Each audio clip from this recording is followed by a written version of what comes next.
چلو جی کھوچل صاحب، اب ہاسے مخاول کا بیڑا گرک کرو جی، کیا مطلب؟ سناؤ تازہ کرپشن کی کہانیاں۔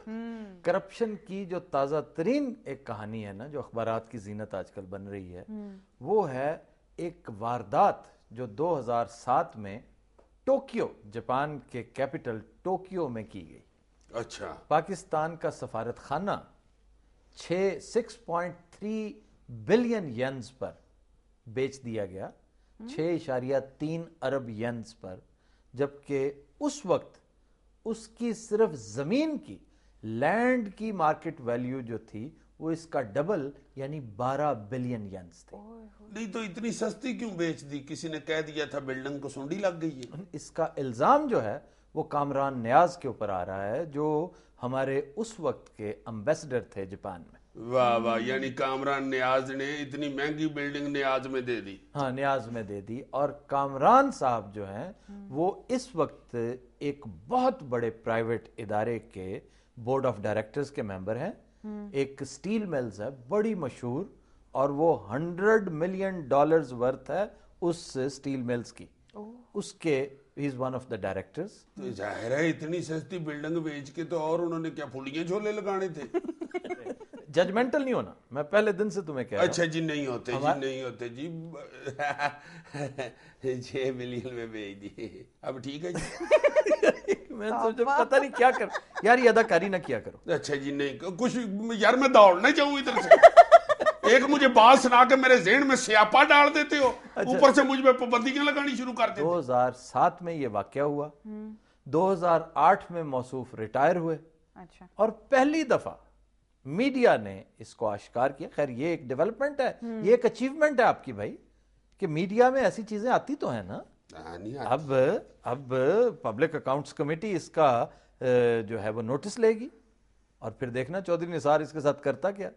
بائی دا وے، چودھری نثار نے ایک خط لکھا ہے جس میں بڑی تفصیل سے تمہیں بھی مخاطب کیا ہے، جس پہ موسٹ ہوپ فلی ہم کل یا پرسوں اس کا تذکرہ کریں گے۔ چودھری نثار صاحب نے جی جی جی جی، کیا لکھا ہے انہوں نے؟ یہ میں نے عرض کیا نا کہ اس وقت تو ایسے برسبیل تذکرہ ان کا نام آیا۔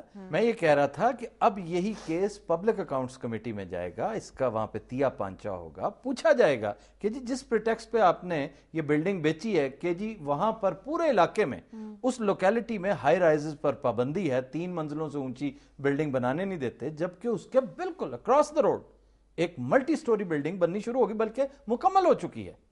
تو اس پر کامران نیاز صاحب جو ہیں وہ کیا جواب دیں گے؟ یہ ہے انٹرسٹنگ چیز جو پہلے نہیں ہوتی تھی۔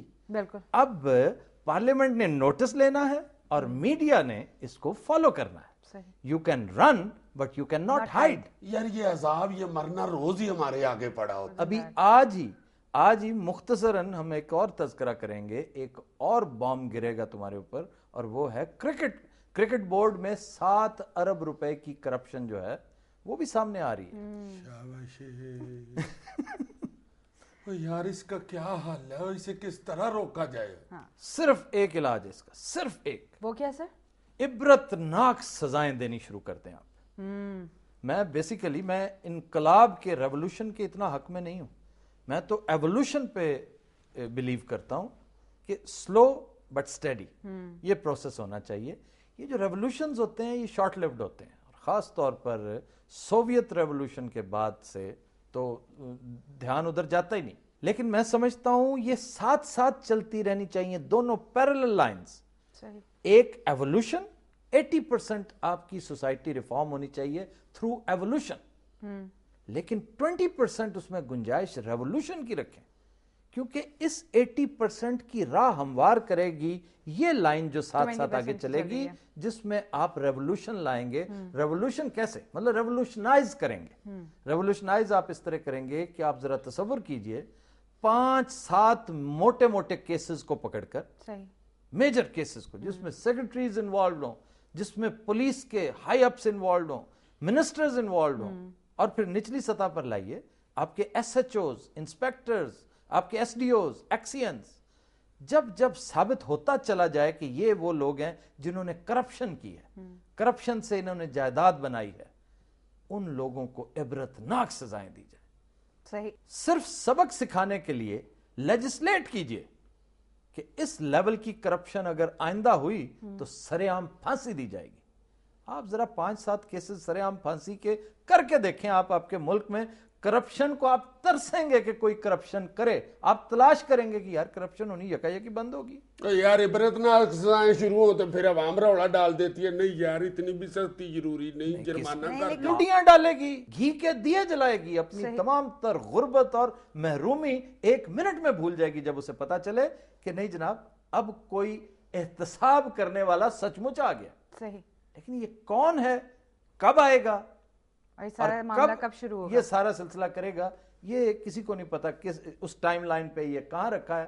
لیکن انشاءاللہ تعالی ایسا ہوگا ضرور. میں 2 چھوٹی چھوٹی پیشین گوئیاں تمہیں آج دے رہا ہوں, یہ یاد رکھنا. اچھا جی. ایک تو یہ کہ ان قریب اگر پاکستان اور انڈیا کا مسئلہ پانی کا ریزالو نہ ہوا تو ان دونوں کی جنگ ہوگی, ٹھیک ہے, اور یہ جنگ معمولی جنگ نہیں ہوگی.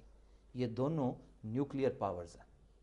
کوئی پتہ نہیں, خدا نہ کرے کہ یہ سلسلہ بڑھ گیا تو یہ سویلائزیشن کے اختتام کا دباچہ ثابت ہو سکتا ہے. ایک بات. صحیح. اور دوسری گزارش یہ ہے کہ اگر پاکستان میں عبرتناک سزائیں دینے کا سلسلہ شروع نہ ہوا, پاکستان میں کڑا احتساب شروع نہ ہوا تو پاکستان فیلڈ سٹیٹ بن جائے گا. اور پاکستان اگر فیلڈ سٹیٹ بن گیا تو پھر شاید آپ انڈیا کے خلاف جنگ تو کیا, انڈیا سے پانی مانگنے کا تصور بھی نہ کریں. آپ اپنا ہی پانی, اپنے حصے کا پانی انڈیا سے خریدیں گے, منت ترلا کر کے خریدیں گے, اور انڈیا آپ کے ساتھ وہ سلوک کرے گا جو قدیم زمانوں میں سلیوز کے ساتھ کیا جاتا تھا. لبی ایک پشین کوئی میں بھی تمہیں دے دوں. میں بہت دور سے کوئی بہت بڑے سائز کا چھتر آتے ہوئے دیکھ رہا ہوں, جو ان سارے کرپٹ لوگوں کو پڑھنے والا ہے, یعنی احتساب کی شکل میں. اب تم اس کا نام بے شک احتساب رکھ لو, بے شک حساب رکھ لو. اللہ کرے وہ آئے, جلدی آئے. یہ بھی چلتے چلتے بتا دو کہ وہ کتنی کو دور ہے. نیڑے ہی پہنچا ہوا ہے, فکر نہ کرو تم.